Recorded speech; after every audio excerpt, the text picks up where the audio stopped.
Hello भाई, नमस्कार। कैसे हैं? आई होप आप लोग अच्छे होंगे। तो आज बहुत खुशी की बात है कि हम लोग पार्टी कर रहे हैं। इधर हमारे दिनेश भैया हैं, देख लीजिए।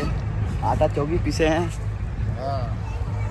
आटा को सान दिए मस्त। हम लोग पार्टी कर रहे हैं। चलिए दिखाते हैं कैसे मुर्गा बना रहे हैं हम लोग। गाइस तो देख लीजिए, इधर बाबा मुर्गा बना रहे हैं। हेलो बाबा, इधर देखिए।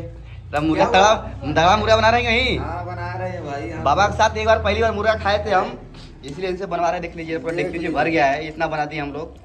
देखो इधर बाबा बना रहे हैं इधर। हेलो भाई, देख लीजिए इधर हम लोग मुर्गा खा रहे, बन गया एकदम तगड़े में। इधर देखिए रायन खा रहा है, इधर कोमल।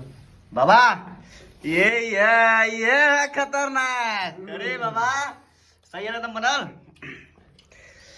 चलिए बाबा देख लीजिए इधर, देखिए आप भी आइए आप लोग खा लीजिए। एकदम चिकन एकदम खतरनाक बनाए आप लोग के लिए। बहुत धासु है, एकदम बहुत तगड़ा लग रहा है। वाह इधर मेरा। हाँ गाइस, आप लोग देख लीजिए, हम लोग इधर पार्टी खत्म हो गया है। इधर बाबा वीडियो को लाइक और कमेंट दबा के और सपोर्ट कीजिए आप लोग एकदम। हम लोग पार्टी खत्म हो गया है एकदम, एंजॉय भरपूर कर लिए हम लोग। वीडियो को लाइक और कमेंट दबा कीजिए आप लोग। हाँ।